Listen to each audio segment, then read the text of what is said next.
Hello, everyone. Welcome. Come on in, everybody. Plenty of good seats.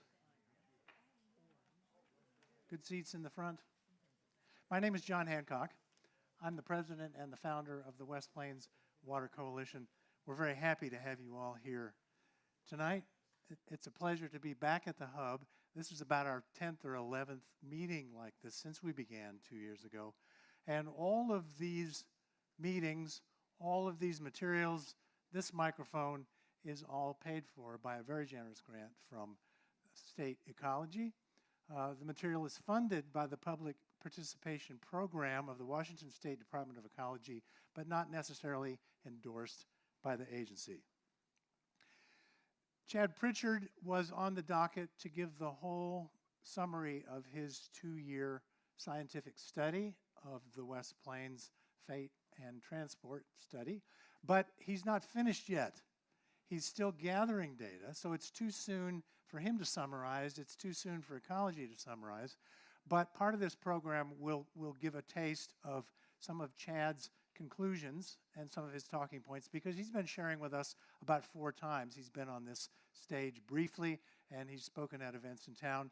But what happened just a few weeks ago was the city of Medical Lake gave up some of its administrative overhead in that project, which allowed him to test 60 more wells. And so Ecology put out the notice that there were 60 more free tests available. More than 100 people responded within 24 hours.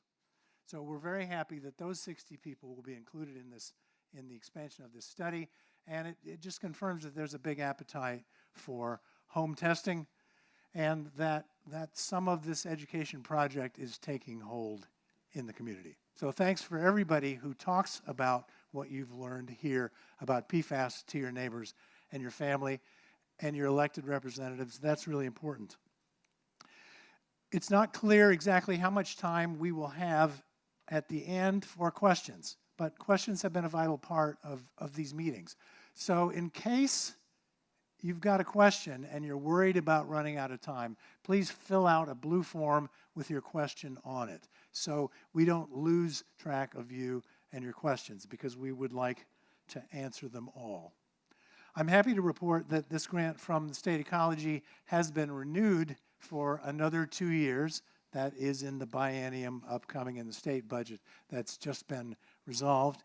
And one of the nice things about that public participation grant is that it helps pay for our YouTube channel live streaming of these events. So for those of you who are watching us online or who will come back to review this program later, we're grateful for the opportunity to tell this story for a longer time and to a broader audience. The other 2 speakers tonight are Craig Volosing from the Friends of Palisades, and in a recorded presentation, Sarita Preuss, who's from the State Office of Drinking Water, talking about the filter program in the Palisades area. The educational focus of the curriculum's work has the categories of education about what's PFAS. And it's a complex story that is now being told much more widely in the press in all different ways than it did 2 years ago when we began.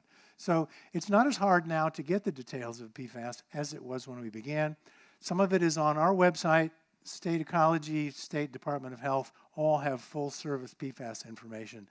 So we're not going to back up all the way tonight to talk about PFAS itself, because there's so much additional information on these other questions. How does PFAS affect me?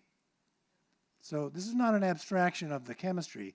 This is at my house, in my water, in my products, in my animals. How do I know about that?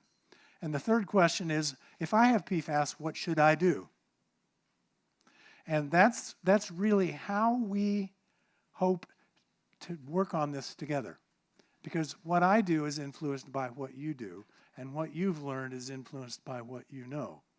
And the more we attack this project together by sharing what we know, sharing what we've decided to do, the better we will be at protecting community health, not just our own.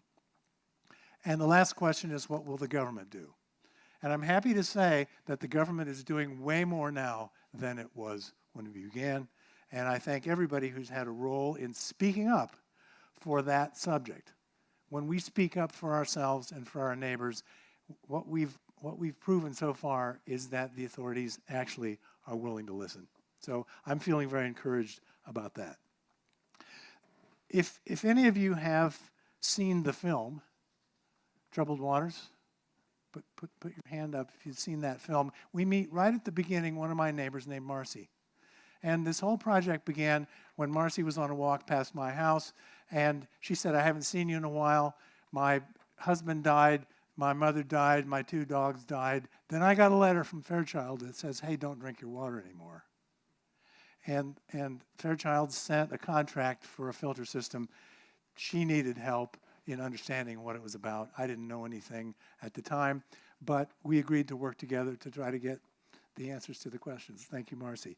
So what we decided to figure out grew rapidly into the mission for this new organization, and to figure out how to learn things together that the Air Force really didn't want us to know very much about. So what we learned quickly, here are some examples of what we learned together. Marcy was not the only one. 100 homes in this neighborhood. This is Fairchild. These are the test results north and east of the base. 100 homes in this area had enough PFAS in their well water to get whole house filtration systems at Pentagon expense, but with not much public attention. We also didn't know that downstream from the airport, Palisades neighbors had been asking about PFAS since 2017 with no answers. We also didn't know that the real estate development plans by the airport were threatened by the airport's own pollution. We know that now. We didn't know that then. We didn't know that downstream from a PFAS factory on the Ohio River, 60,000 neighbors were getting court-ordered medical monitoring to find out whether PFAS was the source of their illnesses. We didn't know that 3M and DuPont's own internal research proved the health threats of PFAS as early as the 1960s. We didn't know that the PR campaign against the facts of lung cancer was led by the same companies that took over lobbying for the chemical industry, for which PFAS is one of their major products. We didn't know that the state of Washington has some of the strictest environmental laws in the country, because we didn't think we had an environmental problem. Who could imagine that 7 miles away at her house, the trouble from the Air Force could be in the groundwater? Who knew that? We didn't know that. And we didn't know that military-based PFAS investigations by community activists were already underway in Selah and on Whidbey Island. And we all knew about Eastern Washington University, but we had never heard of Dr. Chad Pritchard. So those are just some examples of what we know now that we didn't know 2 years ago when we began. One of the ways to tell this story is about the holes in the federal drinking water regulation. The Federal Clean Drinking Water Act, 1974, on the first page, says that all Americans are entitled to have clean, safe water. But on page 700 and something, it says, except for private well owners. So 6 of 7 Americans are covered and regulated against the poor health from drinking water. 6 of 7 Americans. That's 1 million people in the state of Washington who have no EPA, Department of Health standards for their drinking water because it comes out of a private well. And state ecology has duty for groundwater, not for drinking water. So the water under your house is investigated by ecology, but when it comes out of your faucet, it's not. So we've been, in effect, neglected, you could say, by this environmental safety net, just because that's the way the regulations are. So all of the work that we're doing is designed to help fill in the gaps of what would be great to be protected from, but we're not. So all of these protective agencies are reaching out a little bit towards us. And that's the theme of the story. That's the theme of the work here. And we're grateful to all of them for listening. And the more we talk, the louder they listen. And it feels like now there's kind of a snowball rolling down the hill. And thank you all for your part in that. Another way of thinking about the history of PFAS is the history of tobacco. In the 1950s in England was the first research that said maybe lung cancer and heart trouble is caused by smoking in England in the early 50s. By 1964, there was a famous Surgeon General's report in the US that had stronger links between tobacco, heart disease, and lung cancer.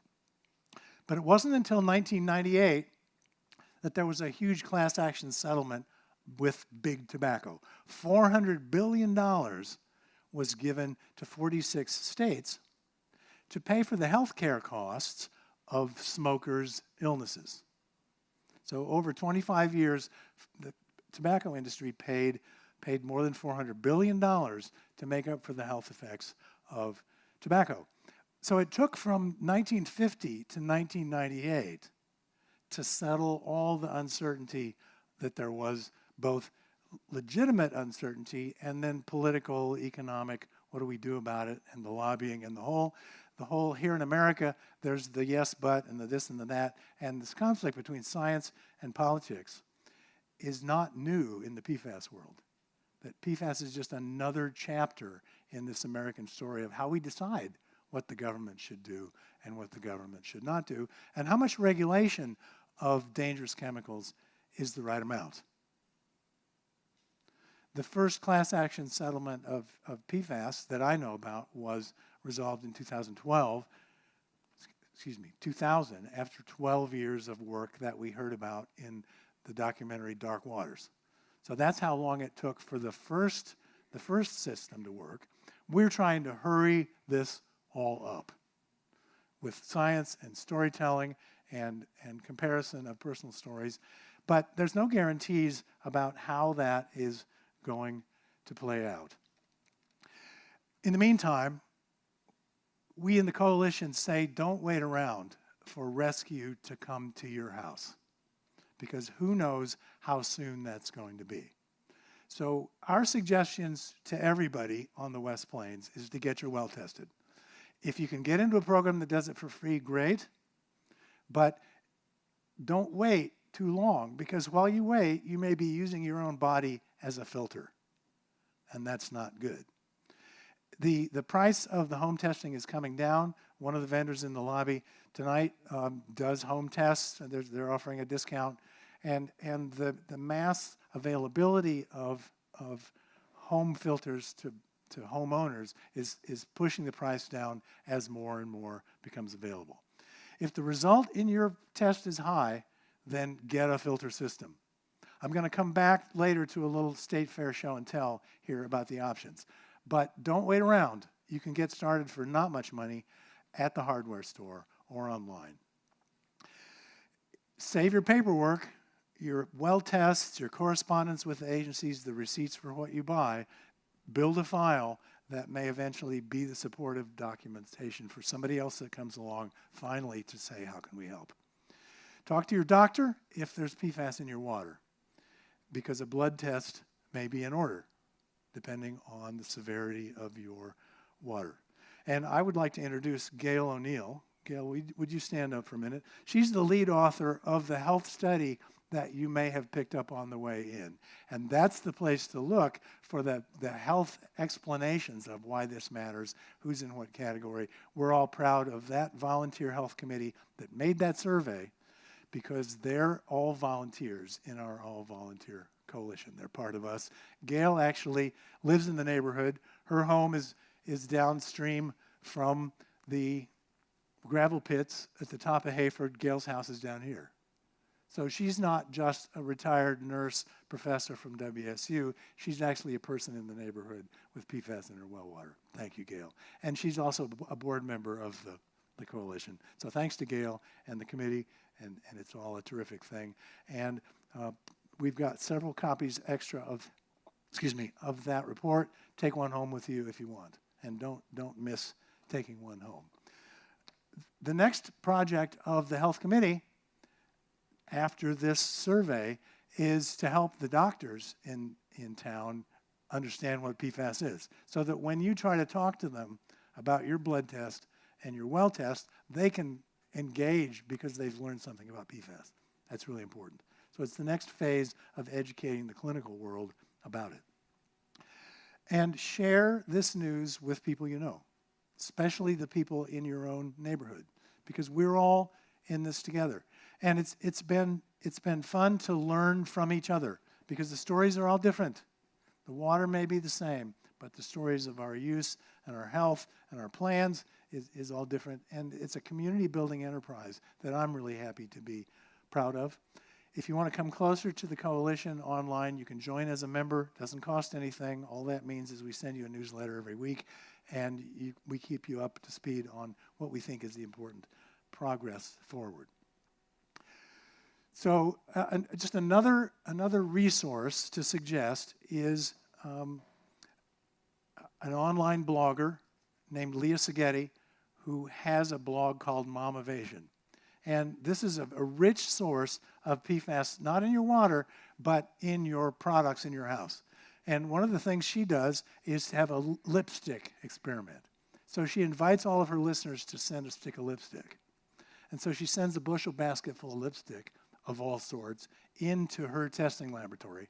And the testing laboratory tests the PFAS in all the different kinds of lipstick, and then Leah Seghetti posts a lipstick study. So that's her process. And you could say it's not scientific laboratory perfection on her testing, but I think it's useful. And there's some women in my life that say, did you see what Momavation had to say about toilet paper or baby diapers? And it's just a long list. So, and it's not just, you don't have to be a woman to read that. You can be anybody. But it's a good source of what other people are thinking about PFAS in other parts of the country. So let me just go on now to this little demo of how to get started with PFAS filters in your house. This may look familiar because it's not new. It's a gravity feed pitcher in your kitchen. And for about $60, you can buy a PFAS filter that fits inside this standard issue pitcher by different brands. And this same filter fits in this machine, which simply has a larger capacity. So it's a small filter, doesn't last for 1 million gallons, but it's a way to get started. I think this is a 300-gallon recommendation. And we have little tick marks where we figure out how many times we filled this up, because that's how many gallons went through this filter. So this is about a $100 startup, these two things, a standard pitcher from the department store and a PFAS filter that goes into it. A little more for that one. And as we go across here, the technology gets a little more complicated. This is a different brand of this same gravity flow-through filter. This is the product that's being offered in the Ecology Department of Health free home filters system.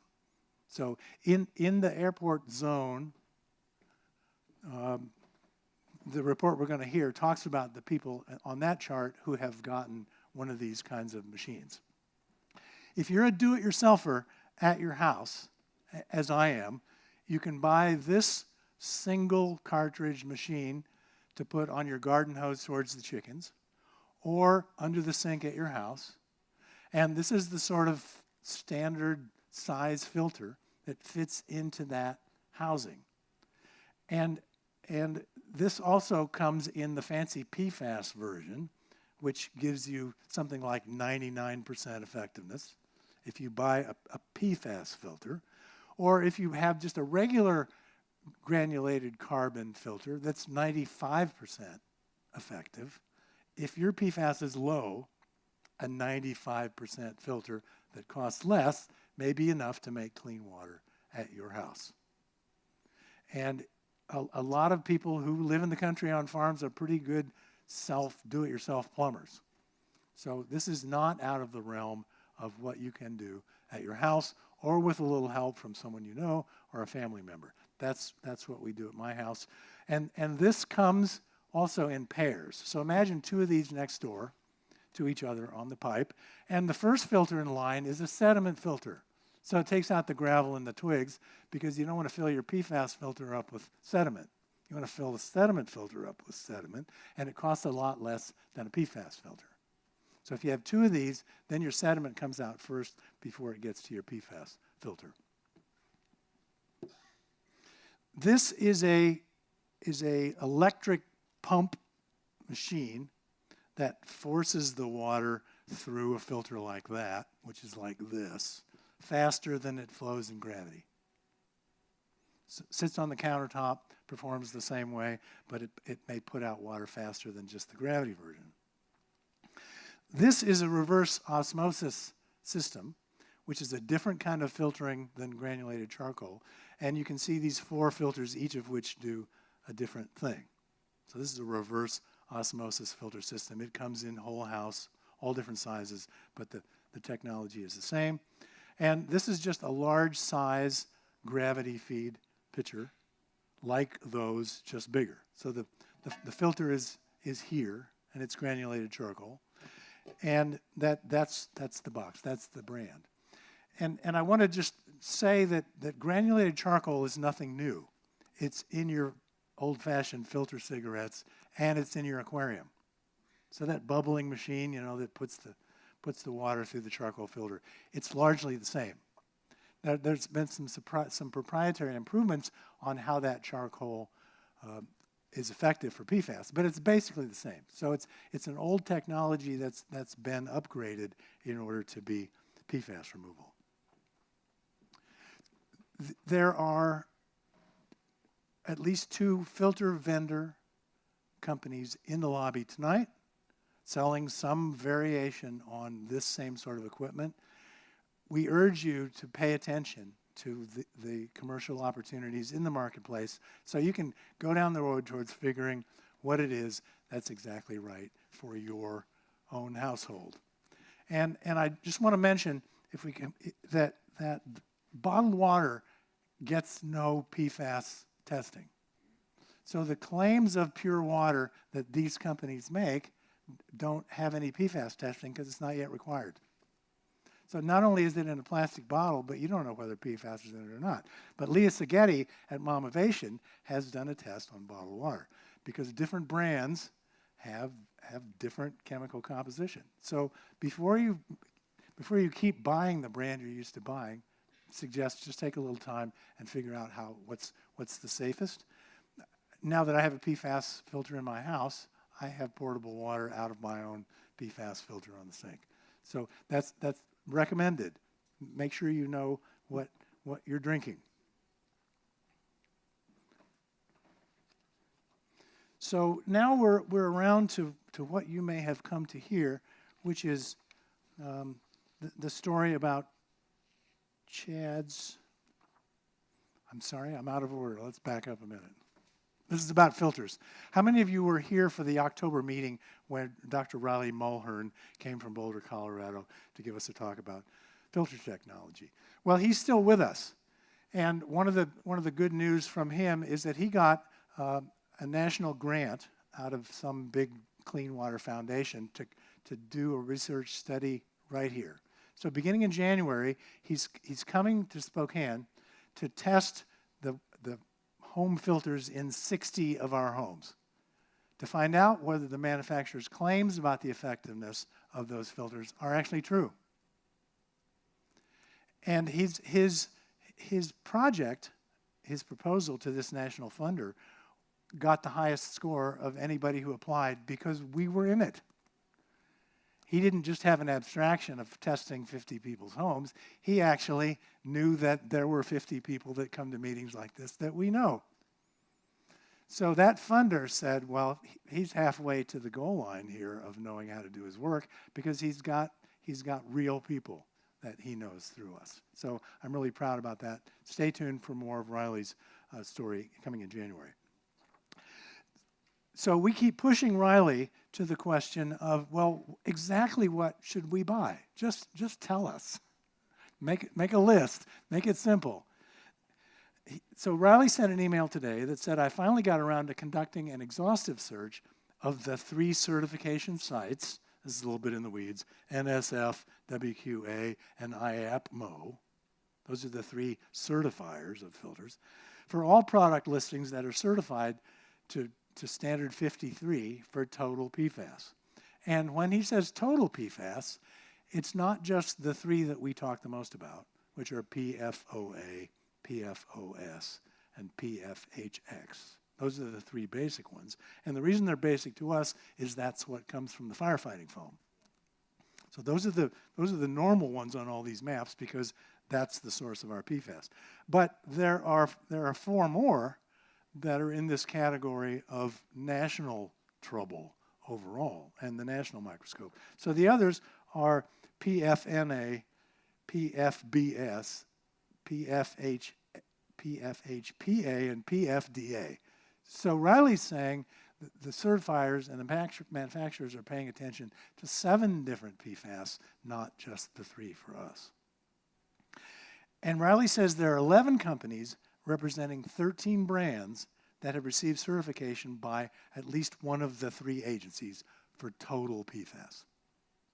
So there is a lot of certification going on. He's sent the list, and we need to process this in detail to make sure that we understand what he's saying and that we're not misstating any of the facts that he's presenting.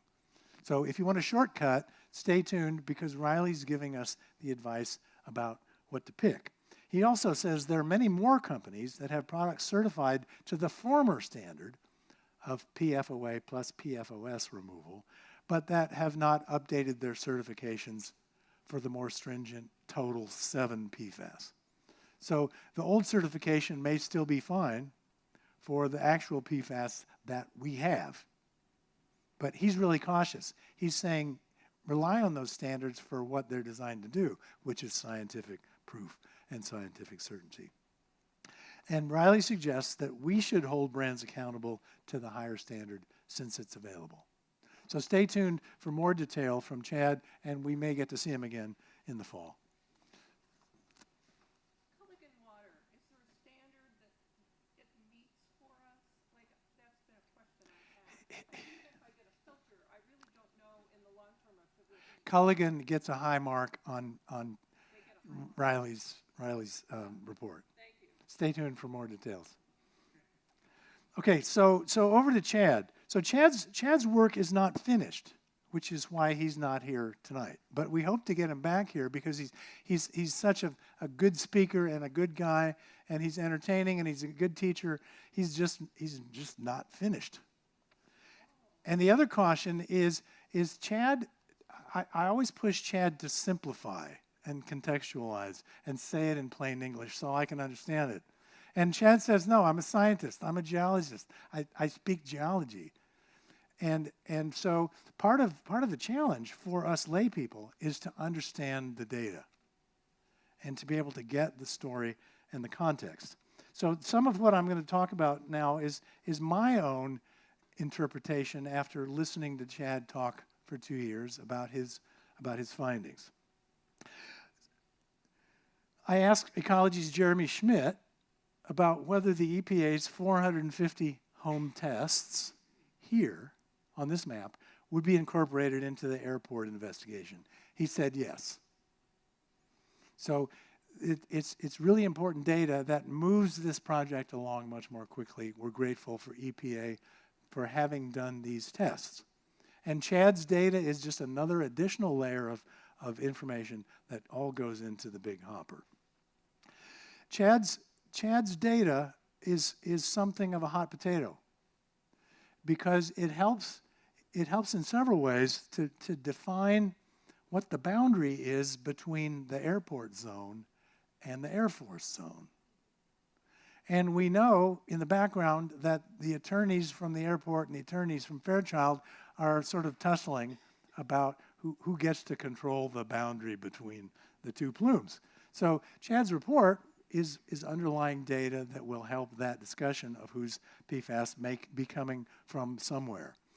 And I also want to note that the airport investigation is being directed by Ecology, but it's the airport's engineers on the airport's payroll that's churning out all the data. So Ecology makes the rules, and the airport engineers have to perform according to the standards in the state law set by Ecology. So Ecology's interpretation, I asked Bree to summarize Chad's data, and she said, well, not yet, because we don't have it all. And we have to be really careful about exaggerating or distorting any of what Chad has to say, because the legal stakes of the airport investigation are really high. So if Ecology goes beyond their authority to investigate by telling a story that's not supported by the evidence, they get into legal trouble that could jeopardize the whole investigation. So my push to get answers doesn't always yield the sort of answers that we'd like to have in our curiosity about what's going on, because it just takes a long time for this investigation to play out in the scientific, factual world.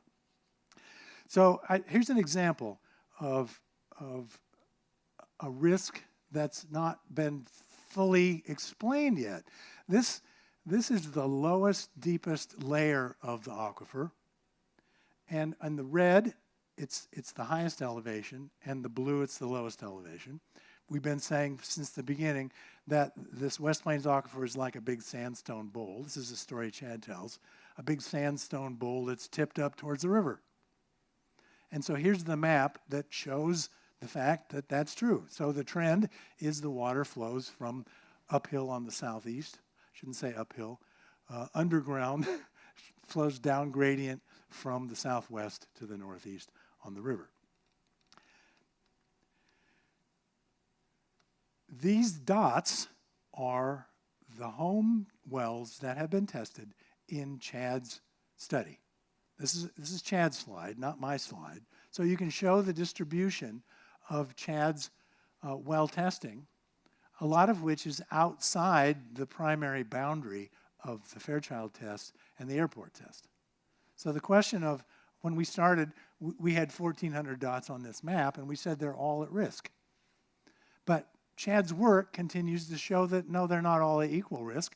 There are a lot of homes on the edge that are totally in the clear. And that's good news, because we're giving confirmation to people, not just alarm. So as a result of Chad's study or EPA study, the people that are in the clear are in the clear, at least for now. And so the more data that comes out, the more calculation we can make about our own particular risk in our own place. The yellow circles on this map are the surface water tests. And this is the first time that surface water, that is lakes, streams, and rivers, has been tested. And one of Chad's students puts out a chart like this of surface water. And you can't read this, but it shows the detail of different, each of these charts is a different location, and each of these bars is one of the 7 different PFAS chemicals.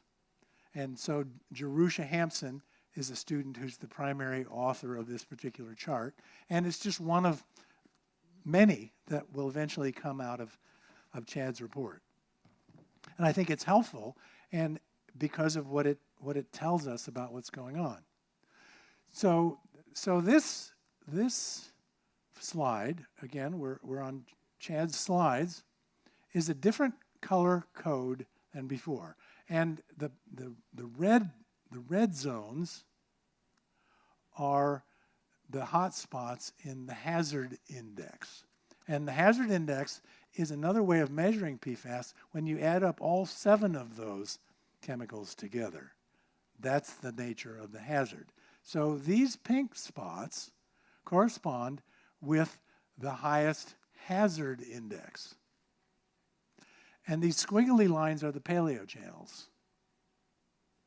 So in general, the groundwater is running faster in the paleo channels, but there are 2 peculiarities here that I'm identifying that Chad hasn't talked very much about, and Ecology hasn't talked very much about. So the one on your right looks to me like fire station number 5 on Trails Road.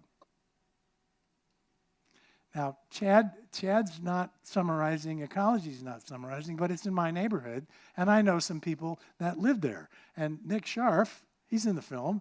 Remember the guy with the cattle? He's got high PFAS in his well. That's where his home is. And so the question is, are there other hot spots of PFAS on the West Plains beyond just the foam at the airport and the foam at the Air Force Base? And the other pink, right in the center, is my suspicion that when the city of Airway Heights in 2017 drained its city water of PFAS that was at a level of 1,200 parts per trillion in Airway Heights city water, they let it out of fire hydrants in Airway Heights, and they let it out of the lowest point of the Airway Heights municipal water system, which is right next to the rec center on Dino Road. And it ran down the hill to the north, towards my house, just over the hill, into the zone that's now occupied by the gravel pit expansion. So that's that pink zone right in the middle. And so the authorities haven't all put all these facts together to prove this yet, but it seems like a story to me because I live there, and I know some of you that live there. So I'm going beyond, I'm taking the risk of going beyond Chad's findings and Ecology's findings because I think it's interesting and because I think it's worthy of our attention to the facts. One of the other areas of Chad's investigation is how fast is this groundwater moving? Because sometimes the question I get is, when will this be over? When will all this PFAS go past my house? Because they stopped using it in 2023. And so they're no longer putting AFFF on the ground. So therefore, like an oil spill on the river, won't it just all flush away? And Chad's working on the data that answers that question. So in the Paleo Channel, that is an old riverbed filled full of gravel and sand, the water there may be moving as much as 28 feet a day. That's the speed of the water in a Paleo Channel. But in the bedrock in between, fractured or not, or the bedrock below, it's moving up to 1,000 times slower.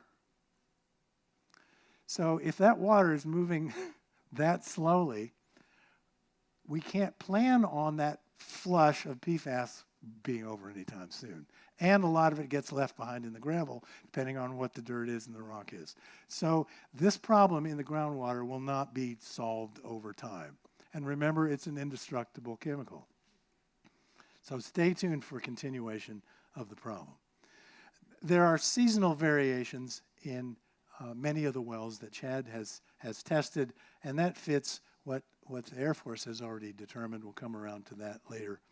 Chad also has some fingerprinting of the differences of the AFFF that may have been used at the airport from the brand that may have been used at the Air Force Base. So the further into the chemistry, the easier it is to determine whose PFAS is in what channel of water. The highest surface water testing in this report and in Chad's report is in Garden Springs and Indian Canyon runoff eastward and northeast from the airport, and that's what Craig Volosing will talk about a little bit later. At High Bridge Park, the testing shows that the silt and the sand on the river bank through which the PFAS flows may be absorbing some of the PFAS coming down the hill before it gets to the river. The data will keep showing. And in the Spokane River, the highest levels are at 9 Mile, downstream, not just from all the other flows on the West Plains, but from 9 Mile, from Deep Creek, which is where I live. My home is here on Deep Creek, at the northern limit of both of these zones. And Chad has tested surface water in Deep Creek at several different locations at several different times of the year.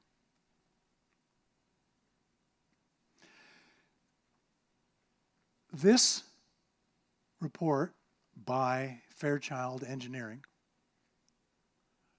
2017 to 20, shows us the idea that the well level at your house, PFAS level in your well, may not be the same may not be stable. It may be fluctuating based on these 75 wells in that Air Force zone testing. This was an AI-assisted report. There were 80 pages of this report, and we used the machinery to make a 3-page summary. And this is one of the facts that came out of that 3-page summary. So there are thousands and thousands and thousands of pages of Air Force engineering records that are hard for me to read and hard for anybody to keep up with, even if you can find them online. So one of the projects of the coalition is to keep finding facts, keep finding reports that may mean something if we've got enough help to actually read and interpret and get as many brains as we can. So it's a volunteerism opportunity for people who easily can go through engineering reports and help us understand what they say. So this is page 2 of that same report.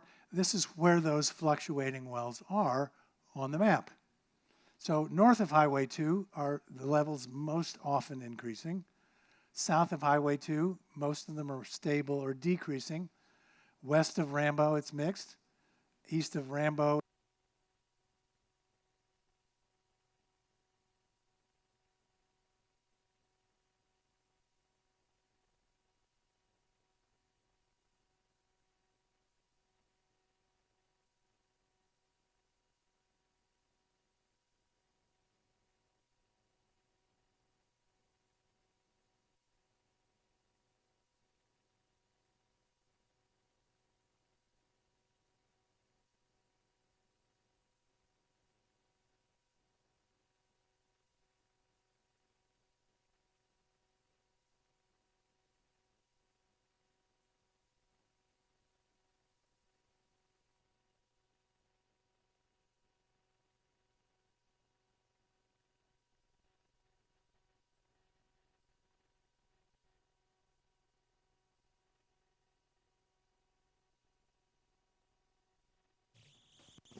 action-packed meeting here in January on the subject of real estate. How many of you were here for that real estate meeting in January? Well, a man named Joe Hollenbeck, who's deputy assessor, went home with an earful about what y'all had to say. He went home with an earful of things he didn't know about West Plains real estate. And I'm happy to say that he and his team dug in really deeply on your comments and your questions. So it may have felt like a dissatisfying meeting because he kept quoting the regulations and the laws and like, sorry, bud. But he took it seriously and he went home. And what he did was to call the National Association of County Assessors to say, what do you all know about PFAS and real estate property? And they said, we don't know very much. We've heard about it in the news, but we don't know. And they gave him a grant to find out.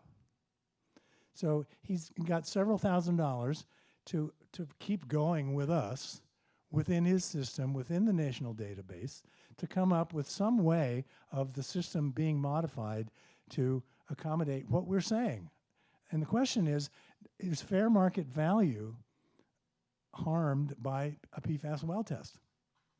He didn't know. Nobody around the country has any definitive answer. So he's on the way, I'm happy to say, towards a report that answers that, and he's been invited to speak at the 2027 convention of the National Realtors Association to tell the story about us. So he walked us through his like 30-page PowerPoint presentation, which is not done. So he said, don't hand it out yet, but you can use these slides. So these are just examples. So one by one, he got 16 months of data on every single property that's sold in the West Plains. So this is many pages of one property at a time. And the properties in red are the ones that used Form 17 to say, yes, I have PFAS in my water. So that's how many there were on this first page that disclosed into the regular system. And this is the chart of where those properties are located on the West Plains. So he picked our neighborhood. It wasn't easy to sort out the boundaries because our aquifer boundary doesn't appear in the assessor's office because it's a different kind of area. So the numbers here, that range from 91 to 1.01 are the ratio of what's the assessed price compared with the sale price. So if this was 1.00, the sale price was exactly the same as the assessed price, which is a good outcome for the assessor. But 95% is the standard effectiveness. So in other words, if your sale price is less or more than 5% of the assessed price, then the assessor has been fair in determining the assessed value of your property. So that 95% is like the threshold of is the assessor's office operating within the law of fairness for us. And this says pretty good. That he says there's no evidence yet that there's a wholesale hurt on the sale prices of properties on the West Plains. But it's just a snapshot in the last 16 months. And so part of the process then is to build these analytical structures that allow them to keep track going forward, which allows us to keep track going forward to be able to predict how much trouble this is. And we've also confirmed that if in the process of putting your house up for sale, you've got a filter, then when you disclose the presence of PFAS in your water, you hand over the paperwork that says this is what we use to get our drinking water back up to the legal standards. So we don't think there should be any hurt on the value of our property because we have clean water to drink. So that's how the filters and the testing and the assessment all flow together. And you may remember that last week you got the tax assessor's announcement of next year's rates. Until July 1st, you can appeal the assessed value of your property. And I encourage any of you that are worried about that to take a careful look about it. So there's an assessment appeal process online at the assessor's office. It's a set of paperwork that say, I think my property should be reassessed, and here's why. And it's a chance to put your PFAS well test into the file about your property. So win or lose, whether they respond, please just take a look at that and imagine your own question about that. And the more of these appeals the assessor's office gets, the more the problem becomes real. And the more attention they'll be able to pay and the more evidence they'll have for this whole foundation project. So the assessor will come back in the fall to do a whole report on his report and to stay in touch with us about it. But it's really encouraging to me.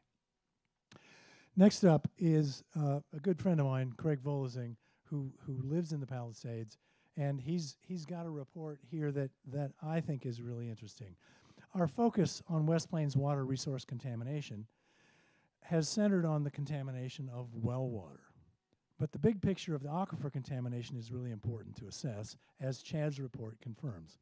Spokane International Airport, with vast acreages of rather flat ground, sheds a tremendous amount of rain and snowmelt water. And on all that tarmac, the runoff can't go back into the soil, it just runs off. Up next is where that water goes as rapid runoff downhill to the northeast towards the river. We've learned in this project that expertise about water is not just the professors, professional engineers, and alphabet agency reps. It's also our neighbors, one of which has spent his entire adult life living and working on and next to these unknown streams.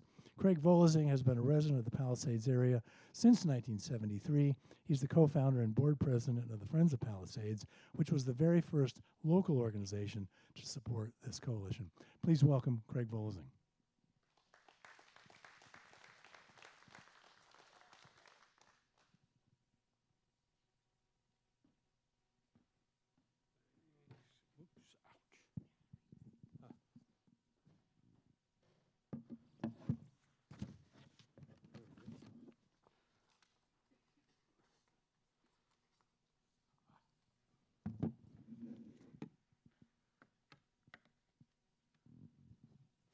Thank you, one and all.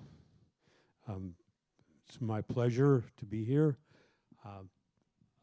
Let's get this straight.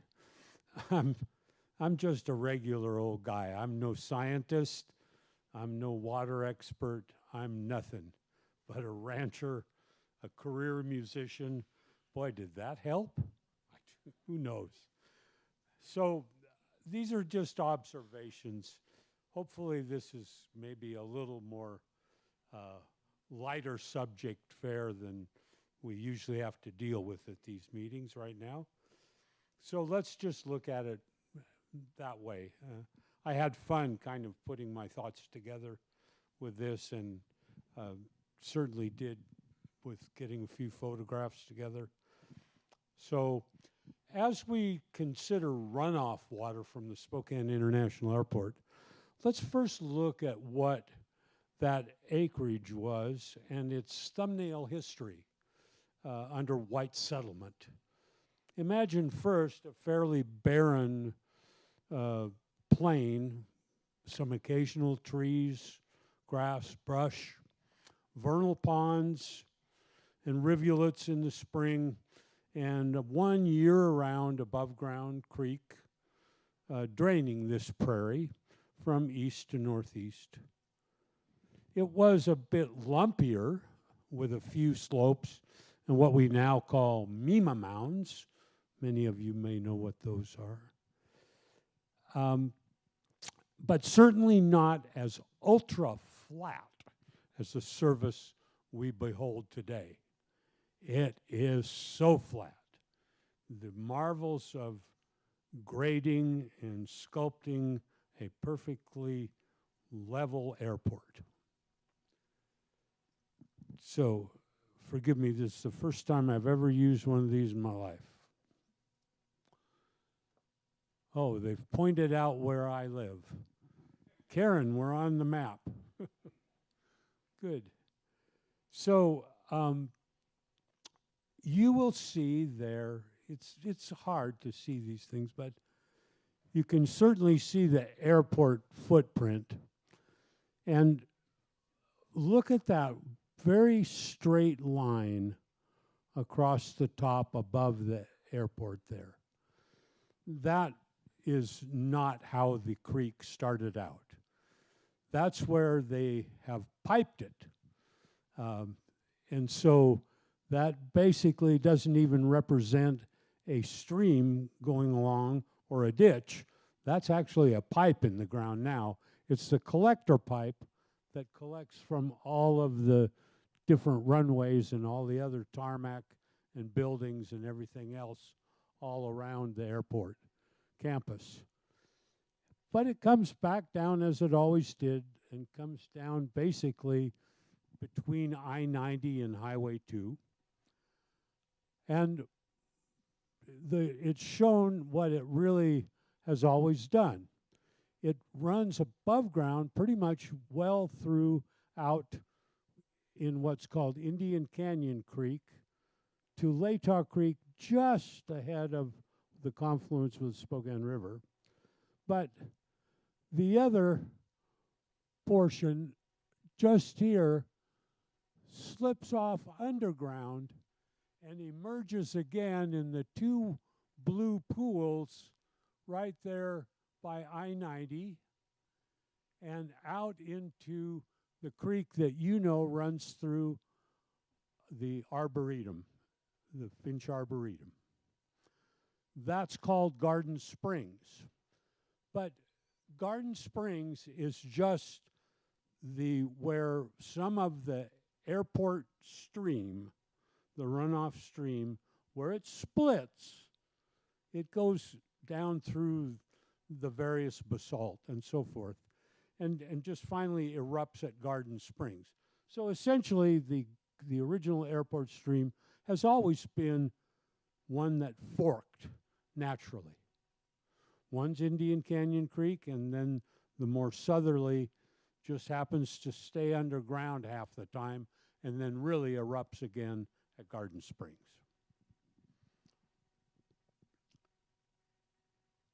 And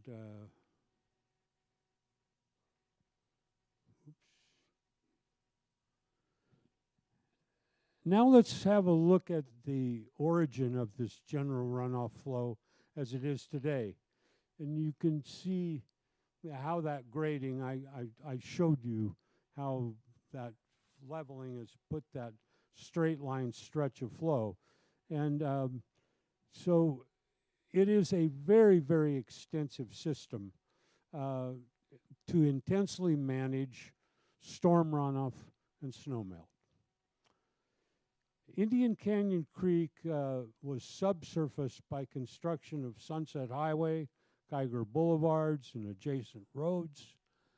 But it does, again, emerge just at the very southern tip of Indian Canyon and basically stays above ground all the way down to Latah Creek.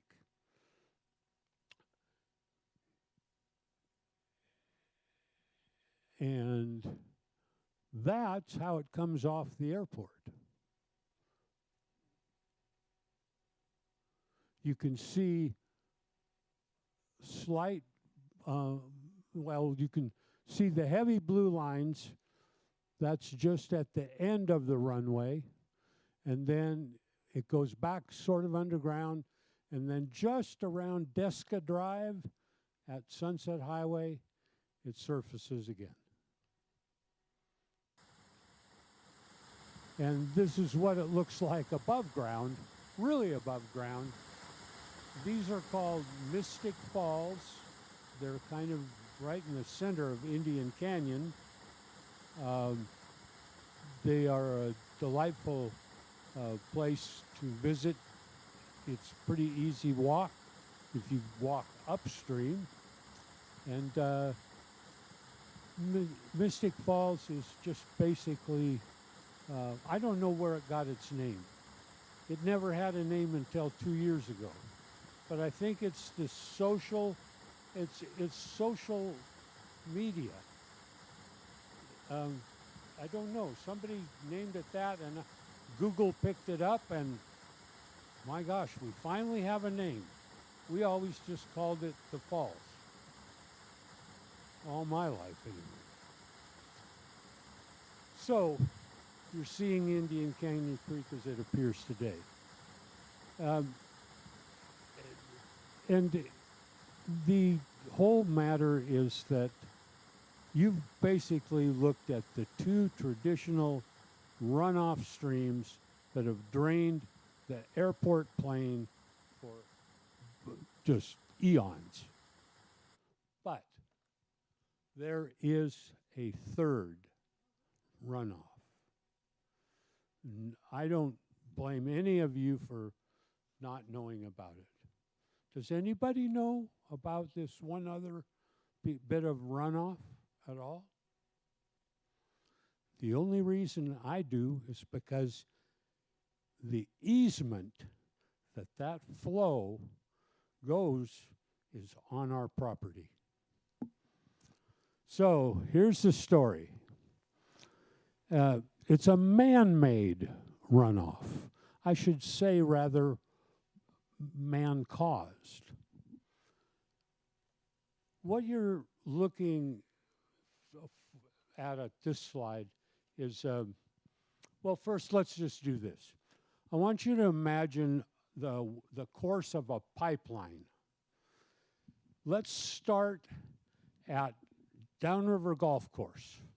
Just across the river from Downriver Golf Course, there's a big set of wells. And from there, imagine going up through what was Fort George Wright, teeing off at just above Government Way and Meenock Drive, and then on up the Rimrock through Palisades Park, over Rimrock Drive, and out clear to Geiger Field. Well, I'm going to go back to my notes so I can make it succinct now. Along this course or route is an easement held by the U.S. Department of Defense for the purpose of piping water. Back in the early 1900s, as the military began using aircraft, the Army established an Army Air Corps, an Army Air Corps base at Geiger, which would become known, of course, as Geiger Field. Well drilling capabilities at the time would not drill wells deep enough through the solid basalt layers. So in order to meet the rather large growing demand for water at the air base, wells were drilled into the Spokane-Rothdrum Prairie aquifer, right down there on the Spokane River across from Downriver Golf Course. On military property, remember, this was Fort George Wright. Mukagawa Institute, Holy Names Academy, SFCC, they're all sitting on what was one giant army base. So a pipeline was constructed to send the water across Fort Wright, up the Palisades, over the cliff, through Palisades Park, and out on through several homesteads, out to Geiger Field. The construction method and material at that time was a 15-inch or so pipe made of wood. And it was wrapped tightly with a spiraling half-inch diameter steel rod. That's what held the wooden staves together. So now think about that's used, you know, from like the teens and 20s on. And fast forward to the end of World War II and the decisions to establish the Air Force, the U.S. Air Force, and of course, its own new Fairchild Air Force Base.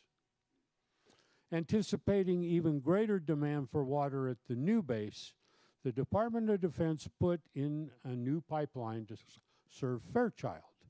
This time, the pipe would be a much larger capacity and be made of reinforced concrete. And it veered westward from the original line near the Longhorn Barbecue on out to Fairchild in an additional new easement. At the same time, as Geiger Field became used more and more for civilian airline purposes, the city of Spokane and Spokane County took over, and that included providing the airport's growing need for water from directly downtown in the Rothdrum Prairie aquifer with their own lines. But here's the thing. They laid the new Fairchild pipe right alongside the old wooden line, abandoned, empty. But they chose to leave the old line just as it was and to not tear it out and dispose of it. The reasons? Who knows? Too much cost? Who cares? What to do with the mess? The result? They left a perfectly unobstructed drainage pipe for all manner of groundwater, all the way from Geiger Field to the rock and gravels and sands of the Spokane River banks and bed. Just imagine how such a cavity serves as a collector of all the groundwater that can flow to it. It's like a vacuum, just almost drawing water. Now imagine how much water that could have been recharging our aquifers for roughly 75 years now that just runs straight to the river.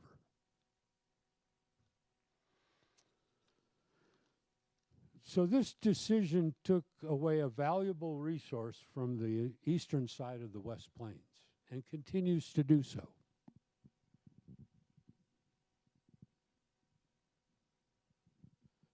This is one of the only places that flow through the old pipeline happens to erupt for about 50 or 60 feet.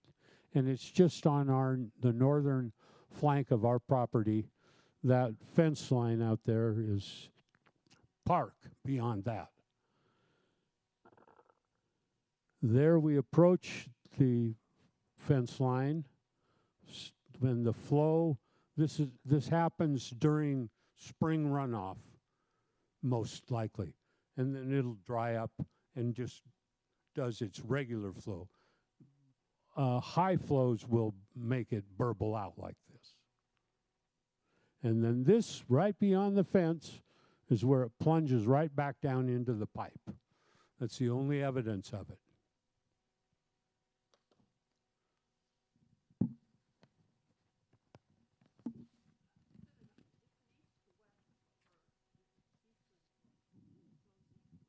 Yeah, well, it's flowing northeast. Uh-huh.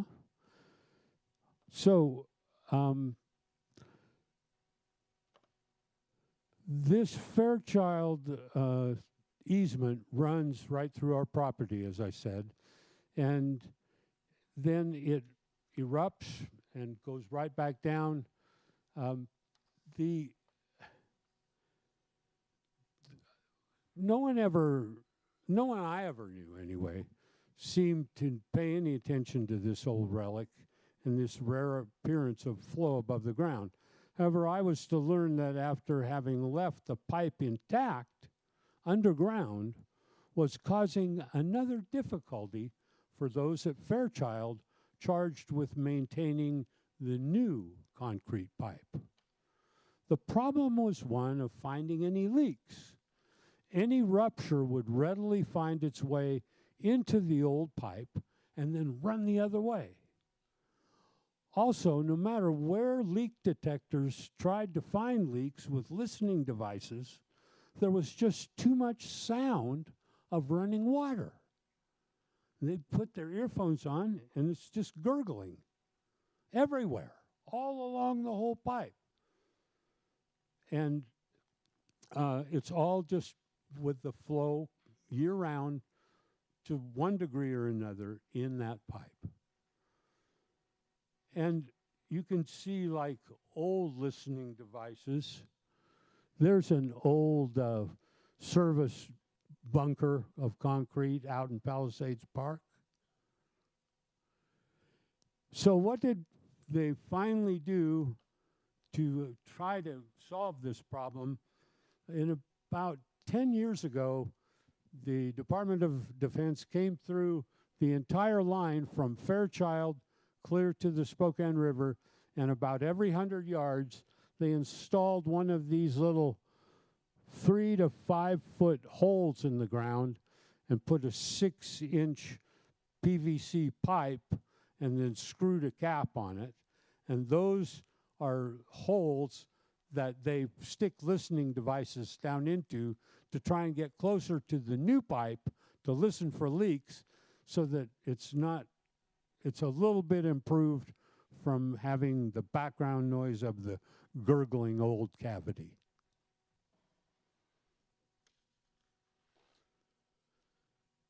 Did it improve the situation? I really don't know. They haven't been back, and I haven't heard any more about any leaks.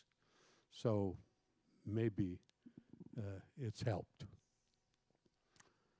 So just another little artifact that you would see here.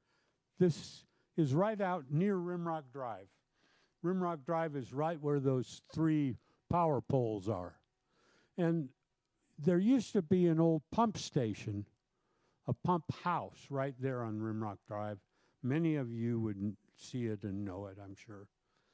But last year they tore it out and they kind of lowered the mechanisms and put a vault in it. They got tired of the graffiti and constant attempts to try and break into it. So basically, one fact about this old pump, this was a booster pump. I was told by the guys who work on that line all the time that that pump is completely redundant as a booster pump. It never comes on. The pumps that they have down on the Spokane River are so powerful, they never seem to need it.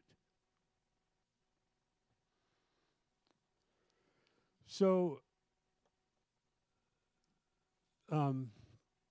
here's a little bit more of where that line goes. It runs down right over, I'm standing on Rimrock Drive to take this photo, and you look down past that big basalt outcrop there, and you can see down into the plain of what was Fort Wright. And you're looking into kind of Mukagawa Institute and Holy Names. If you step just to the right, this is a little more clear view of that same easement. It also follows an easement that Avista has. And then it ends up, that old pipe ends up right down at the pump station that the DOD has there on across the golf course, from the golf course on the Spokane River, just below Holy Names Music Academy, I believe.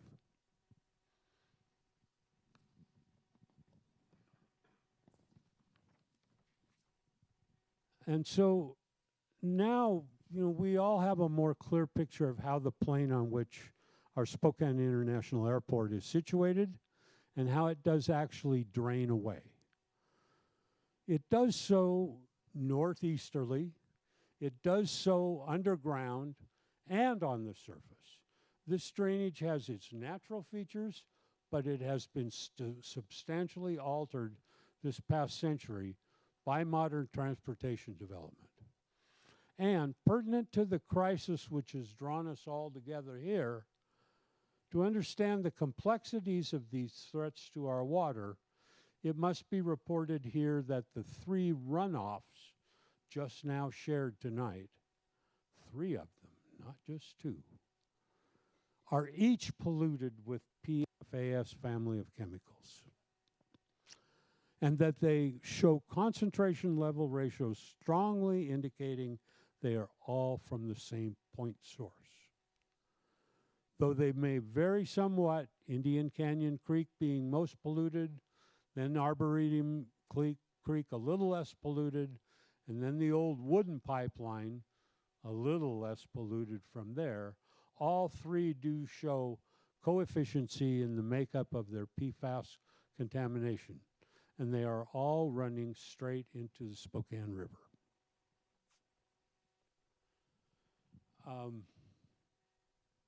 I guess we're supposed to wait for questions till the end of the night, right?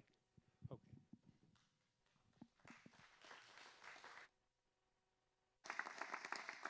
Thank you.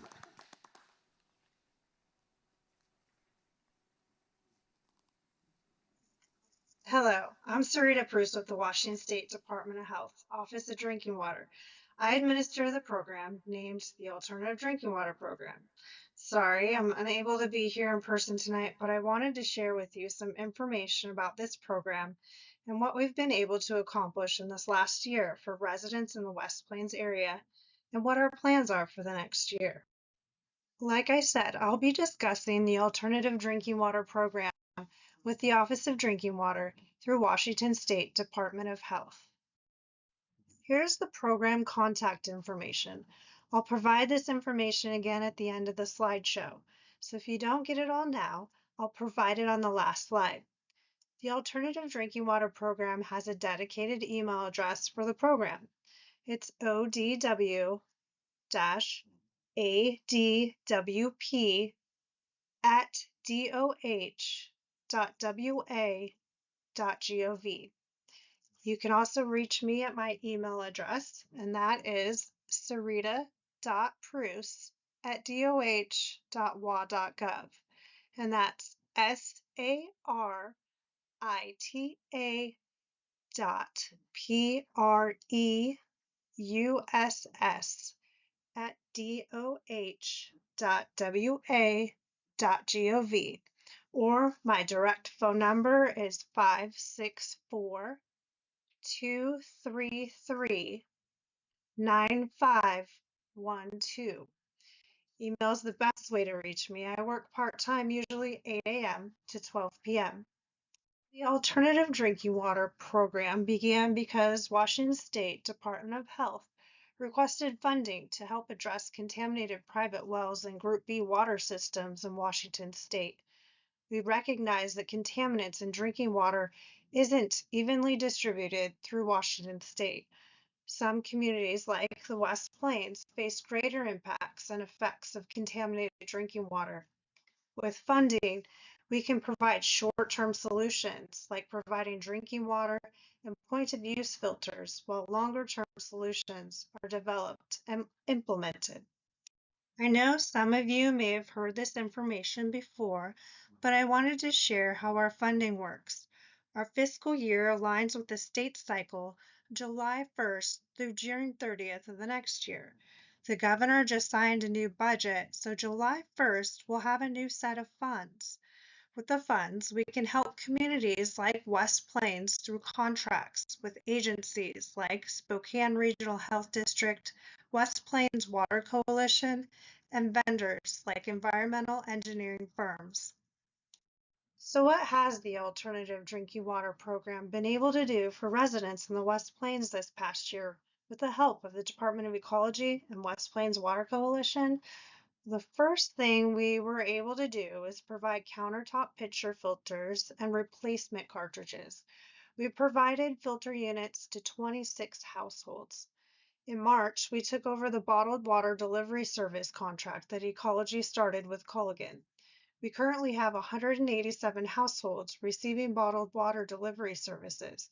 This will be phased out once we provide installation of professionally installed point-of-use treatment units. The Alternative Drinking Water Program has provided 9 point-of-use filters to residents that wanted to self-install. We also offered PFAS testing following treatment for those residents so we could get a better understanding on how these units are performing. Our future plans with new funding begin July 1st are to continue bottled water delivery service with Culligan and to begin professional installation of point-of-use filters. Remember, bottled water and filters are meant to help you access safe drinking water and water for cooking, while long-term options like point of entry, also called POET systems, are looked into. Accepting a professionally installed point-of-use filter doesn't disqualify you from getting a permanent solution like a POET system in the future.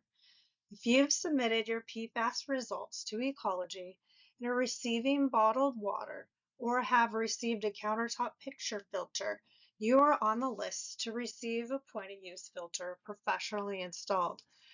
The Alternative Drinking Water Program will communicate our progress through email, our Alternative Drinking Water Program website, through the Department of Ecology, and the West Plains Water Coalition. Our work is just beginning, and I appreciate your patience as we move forward together. I know you're unable to see this handout on the screen, but we have a new publication which is available for you here tonight. We have copies available for you, so make sure you grab one. It covers some of the information I've shared with you tonight and some contact information. As promised, here's my contact information again. If you have any questions, please call me at 564-233-9512 or email me. The ODW email address listed here is also listed on the handout, or you can email me at Sarita Preuss at doh.wa.gov, and that is SARITA.PREUSS at doh.wa.gov. Thank you for your time. I appreciate you attending the meeting tonight and listening to my presentation.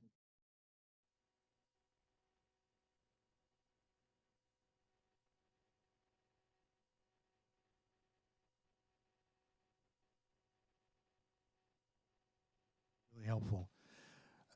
We've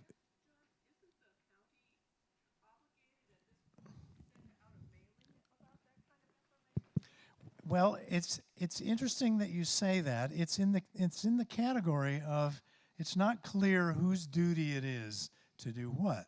But I just want to say that all these agencies, including the county, are doing better.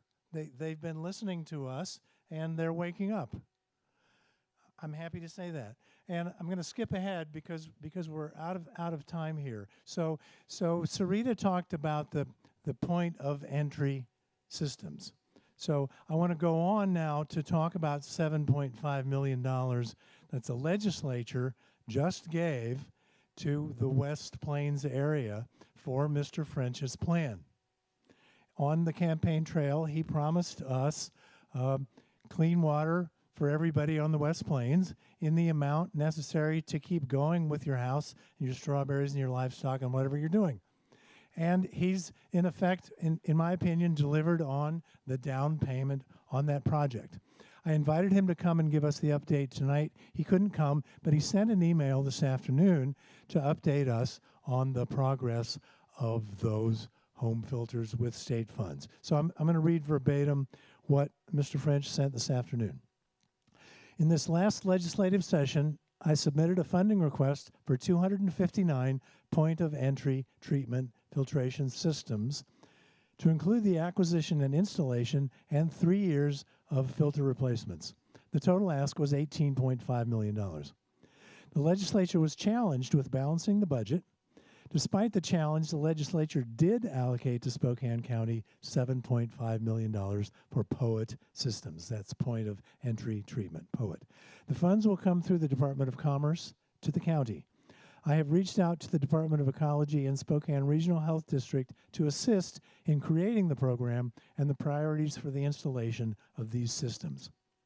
The funding will be available after July 1st, 2025, and after the Department of Commerce and Spokane County negotiate the funding contract, the funds will be dispersed to the county. Typically, that process takes 30 to 60 days for completion. The county will then conduct a request for bids process to identify a contractor to install the systems.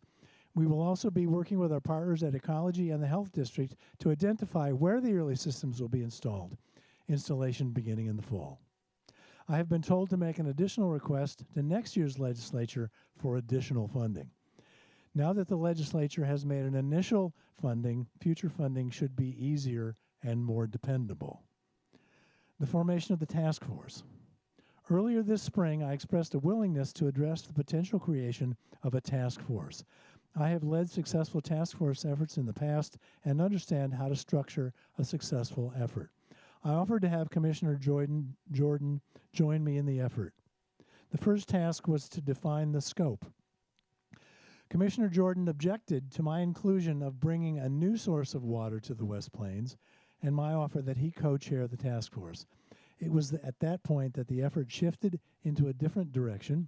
I'm now working with Dr. Velasquez, the health officer of the Spokane Regional Health District, who has indicated a willingness to co-chair the task force with me. We are in the final stage of finishing the scope, and then we can convene the first meeting. Now about the Aquifer Protection Program. Regarding the potential APA reauthorization, I have said, and will repeat today, that I support adding the West Plains area impacted by PFAS to the ballot measure proposed for this fall. I am, however, just one vote on a 5-member board. The majority of the board, as well as staff, do not support that addition. They have said that they would consider an APA for just the West Plains later. There needs to be an agreement reached by the affected areas as to scope and cost. I have said that I support the creation of the APA. I also support the addition of the West Plains to the ballot measure. I am but one vote. In closing, I'm committed to continuing work to find solutions. I want to acknowledge that Commissioner Kearns has been an unwavering supporter to try and get clean drinking water to the West Plains. Any assistance you can offer to get at least one of the other commissioners to join us would assist in bringing solutions forward faster. Thank you, Al French, District 5, Spokane County Commissioner. So stay tuned for more details about that. We have been lobbying the County Commission for this task force to include some neighbors since August. So it's a long time coming, but I think it's a significant down payment on what's next for at least 250 homes on the West Plains. I'm going to skip over part of my presentation here because we're really out of time. This is the summary of all of the PFAS funding by name in the legislative legislature governor's budget. So $42 million, $43 million across the state for specific PFAS funding, and you'll see the first line in the second part there is $7.5 million for Spokane County, West Plains. That's us. So for everybody who sent a message to your legislator about this money, thank you. We're just getting started. I hope that you'll all keep going and more of you will join in for more money from the state for PFAS rescue here. In your hand, you may have gotten a copy of this West Plains survey. Again, bravo to Gail and her volunteer committee for this project. This will be posted online. You'll be able to send this as in a PDF to anybody that you think's interested. It's really the first chapter on a long story of what happens next. And pass that along. There are many copies of this. We hope that you'll find some stories there that help to illustrate how you're feeling about your PFAS. The presentation in April by Marlene Feist from the City of Spokane is excerpted here. This was an April 14th meeting about PFAS in the river. And the head of Spokane Public Works, Marlene, there's just 3 slides here about the city has really awakened to the PFAS issue, and they're beginning to take seriously what may occur in the future. The more they look, the more they find. There are low levels of PFAS in the river, not illegal levels, because surface water contamination hasn't yet been determined. So the MCLs for surface water are not the same as drinking water. So they're looking, in effect, beyond the rule book now because we've asked them to. Spokane RiverKeeper was part of a national project to assess rivers all around the country. 114 waterways were sampled in 34 states. Here's the map of PFAS in waterways. The red dots are downstream from pollution, and the blue dots are upstream. You can see our tiny red dot in Spokane is a low level of PFAS in our own river. We'll send to you copies of that whole RiverKeeper report when it's published soon. And here are the levels in the Spokane River as reported by the RiverKeeper. So this corresponds with the levels that the city has reported and also corresponds with what Chad Pritchard's report says about PFAS in the river. It's great that you're here. Write your questions, please, on the blue paper. We'll be back here in the fall for more meetings, one about agriculture, one about PFAS in your outdoor gear. We hope to have the assessor back. Dr. Mulhern will be back to keep talking about filters. I hope you'll stay tuned. Please recommend this work to people that you know and keep talking to your legislators about your problems and about the solutions you favor. I hope to see you again. Please take a minute with the filter vendors and Anatech in the lobby to just see what they're offering in the realm of filters for your house. There's still a lot to learn. Thank you very much for coming.